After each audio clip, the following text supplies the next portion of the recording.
સાહેબ, ગુજરાતી આખા વિશ્વમાં બધા કરતા જુદો છે. હું 3 વાક્ય બોલું છું, સાચા લાગે તો જ તાલી પાડજો, મને રાજી કરવા તાલી ન પાડતા. પહેલું વાક્ય, મને એવું દેખાય છે કે 2030 કે 35માં સાહેબ મંગળ ઉપર મોટેલ કરે તો ગુજરાતી કરે.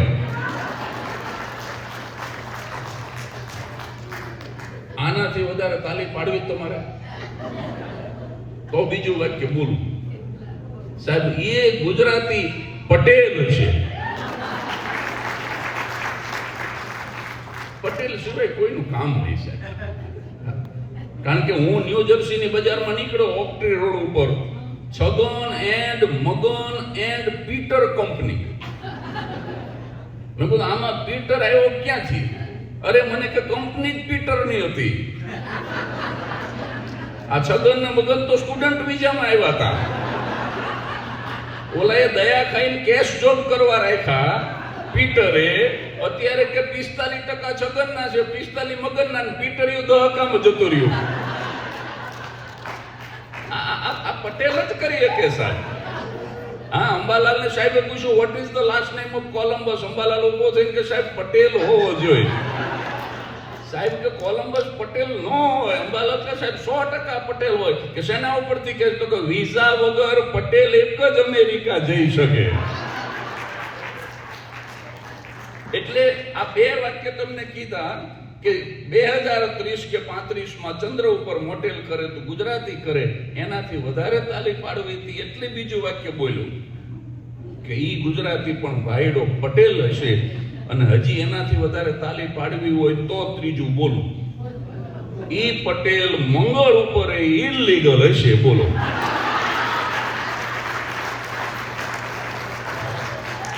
એની પાસે વિઝા તો હશે જ નહીં, અને તોય પાછો રિસેપ્શન ઉપર ઉભો હોય શૂટ બૂટમાં. May I help you? હા, તું એને હેલ્પ કરીશ કે તારી જાતને હેલ્પ કરે?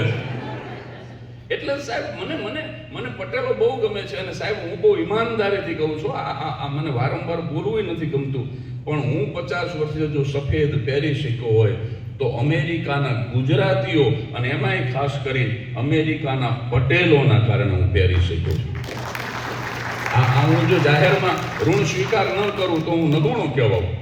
અને સાહેબ, હવે આપણે પટેલ એક રહેવા દો, કારણ કે અહીંયા તો બધી જ કોમ ગુજરાતી છે, એક જ નાત છે.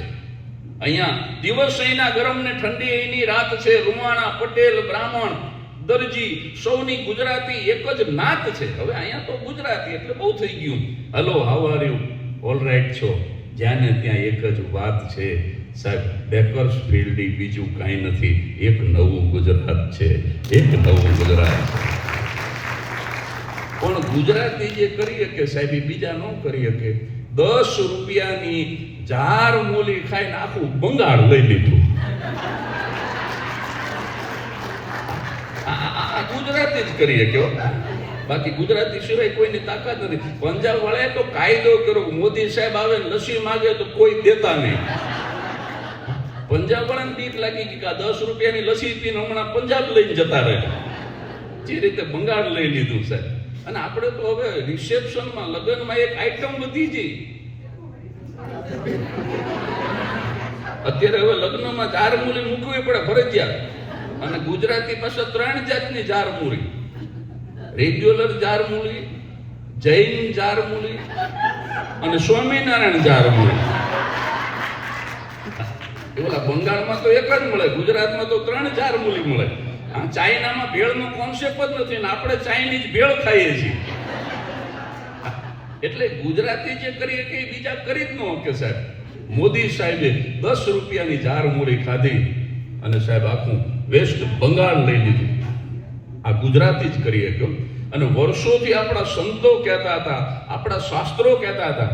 અહીંયા ચિન્મયા મિશનની અંદર બેઠા છીએ આપણે, પૂજ્ય મોરારી બાપુને યાદ કર્યા, અને અહીંયા ચિન્મયા મિશનમાં બેઠા છીએ. આ સંતો પણ અહીંયા એમના ચિત્રો છે, એમની વાણી છે, એમના લખેલા પુસ્તકો છે.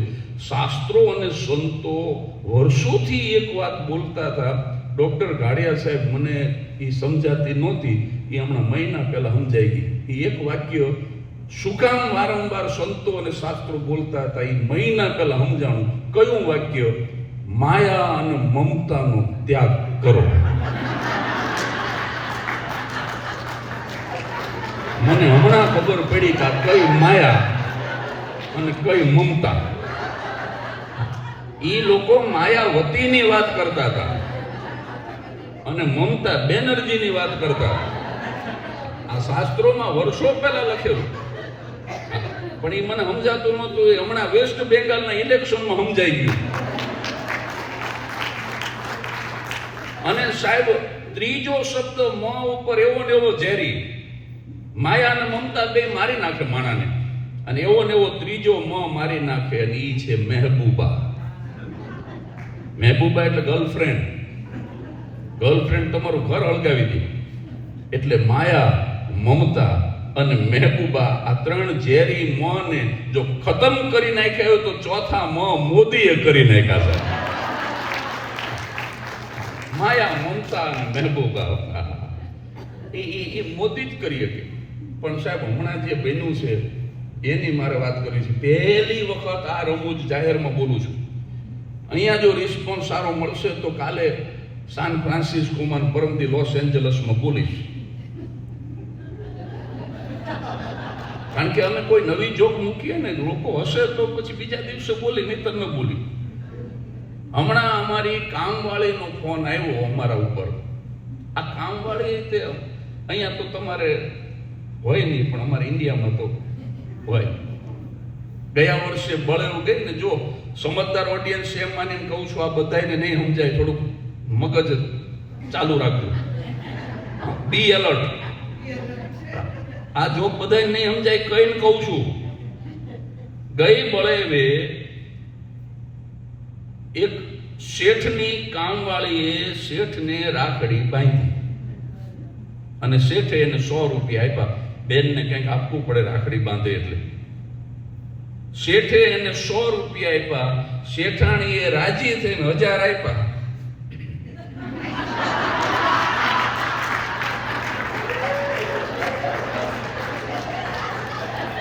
હવે જે લોકોને આમાં હસવું નથી આવ્યું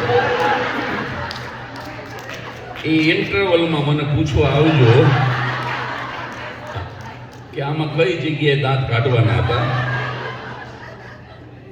એટલે હમણાં બનેલી એક સત્ય ઘટના પહેલી વખત જાહેરમાં કહું છું કે અમારી કામવાળીનો ફોન આવ્યો થોડાક દિવસ પહેલા મારા વાઈફ ઉપર કે વાસણ અને કપડાં મારા ઘરે આપી જજો. જો પાછળ ઓલા સાહેબની સેન્સ ઓફ હ્યુમર બહુ સારી. તમારા જેવાય આગળ બેસવું જોઈએ, બીજી રોમાં અવતારો. ખડખડાટ હશે, ખુલ્લા દિલે હશે. મારા વાઈફ કે વાસણ ને કપડા તારા ઘરે દેવા આવું, એ કે જો મોદી સાહેબને ન ગમે એવું કાંઈ નથી કરવાનું. કે આમાં મોદી સાહેબ, હા કે એમને કીધું છે વર્ક ફ્રોમ હોમ.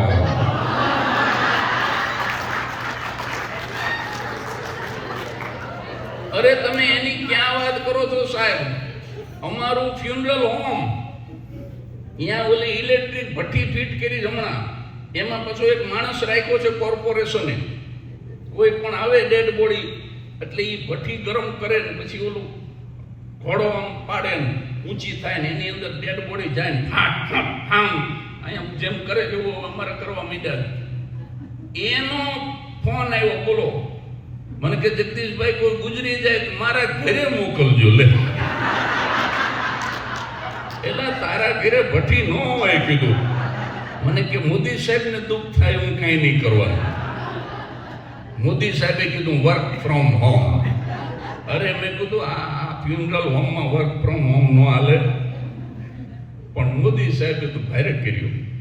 સાહેબ મારા ઘરનો દાખલો આપું. મારા પત્નીએ મને કીધું, મને કે અમેરિકા જાઉં છું, મને લેતા જાઓ. મેં એક જ વાક્ય કીધું, મોદી સાહેબને દુઃખ થાય હું કાંઈ નહીં કરું. મને કે મને અમેરિકા લઈ જાવ એમાં મોદી સાહેબને દુઃખ થાય? મેં કીધું મોદી સાહેબે ચોખ્ખું કીધું છે કે 1 વર્ષ હવાઈ યાત્રા બંધ રાખો. એટલે કીધું મારે તો પ્રોગ્રામ 22 નક્કી થઈ ગયા છે એટલે છૂટકો નથી, ટિકિટ આવી ગઈ છે. પણ બિનજરૂરી ખર્ચ નહીં કરવાનો. મને કે કાંઈ વાંધો નહીં, અમેરિકા ન થાવું, સરસ મજાની ઇમ્પોર્ટેડ ઘડિયાળ લઈ દો. દુબઈ ગયા હતા એ પછી નથી લઈ દીધી. દુબઈ અમે ગયા હતા, બુર્જલ અરબ જોવા ગયા, આવી સરસ હોટલ જોઈ. મારા વાઈફે કીધું હાવ લોભિયા જ રહ્યા. મેં કીધું કેમ? મને કે એક જ દિવસ રોકાવાનું હતું. આમાં નો રહેવાય. હું કાંઈ ન બોલ્યો. બાવડું ચાલીને રિસેપ્શન ઉપર લઈ ગયો. ઓલી બાઈ જે બેઠી હતી એને મેં ખાલી એટલું જ કીધું અંગ્રેજીમાં કે આ હોટલના સસ્તામાં સસ્તા રૂમનું એક દિવસનું ભાડું દિરહામમાંથી ઇન્ડિયન રૂપીઝમાં કન્વર્ટ કરી અને આમને કહો. મને બોલતા વાર લાગી એટલે એને ગણતા ન લાગી. તરત જ કેલ્ક્યુલેટર ઉપર ફિંગરિંગ કરીને મને કે 6,20,000 રૂપિયા. સસ્તામાં સસ્તું એ વખતે, આજની વાત નથી કરતો.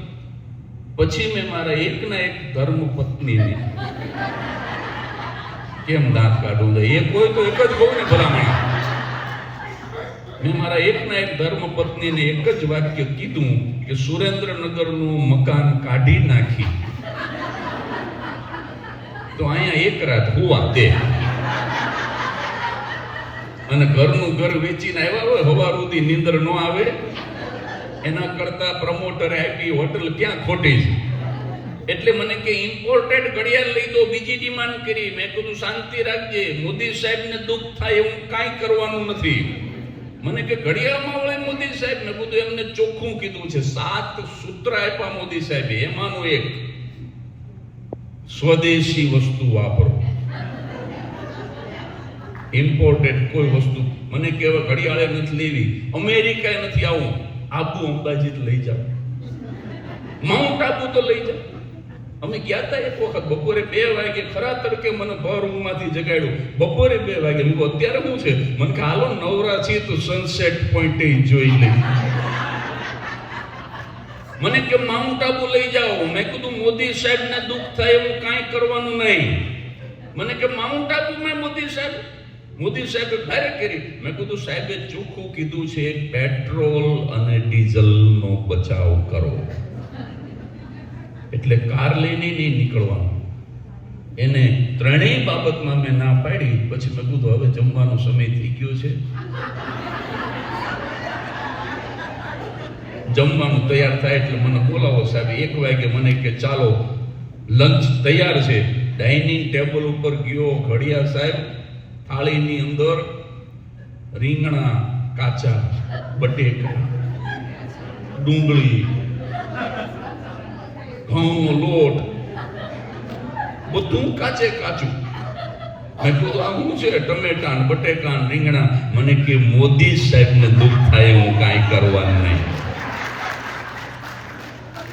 મેં કીધું મોદી સાહેબે તો ભારે કરી. મને કે મોદી સાહેબે ચોખ્ખું કીધું છે કે રાંધણ તેલનો બચાવ કરો, please save cooking oil also.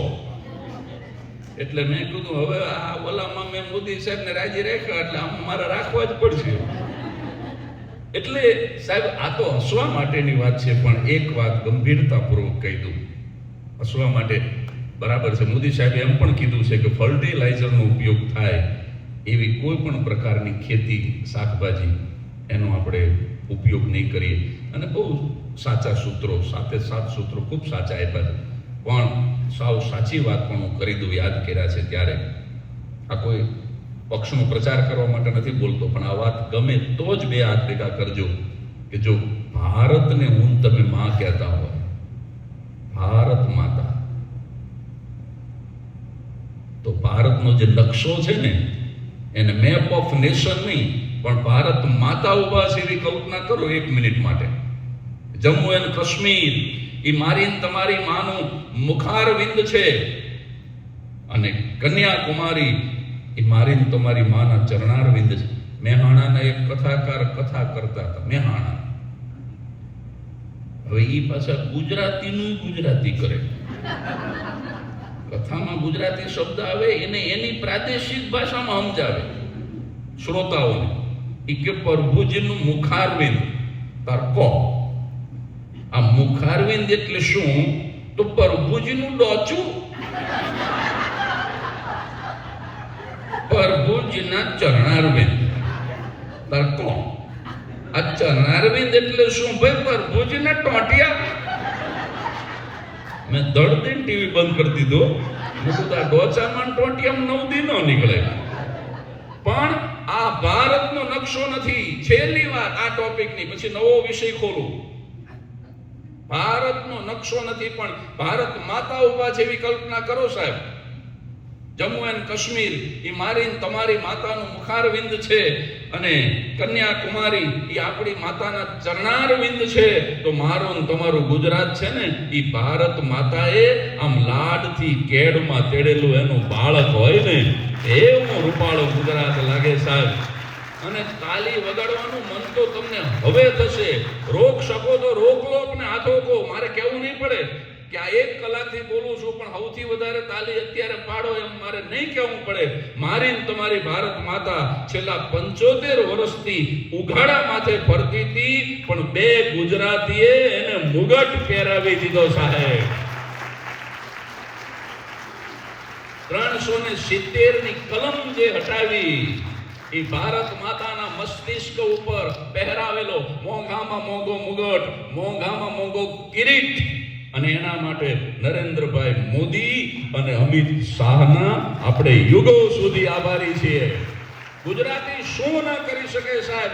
એટલે પ્રેમથી બોલો, ભારત માતા કી વંદે, ભારત માતા કી વંદે. Thank you so much.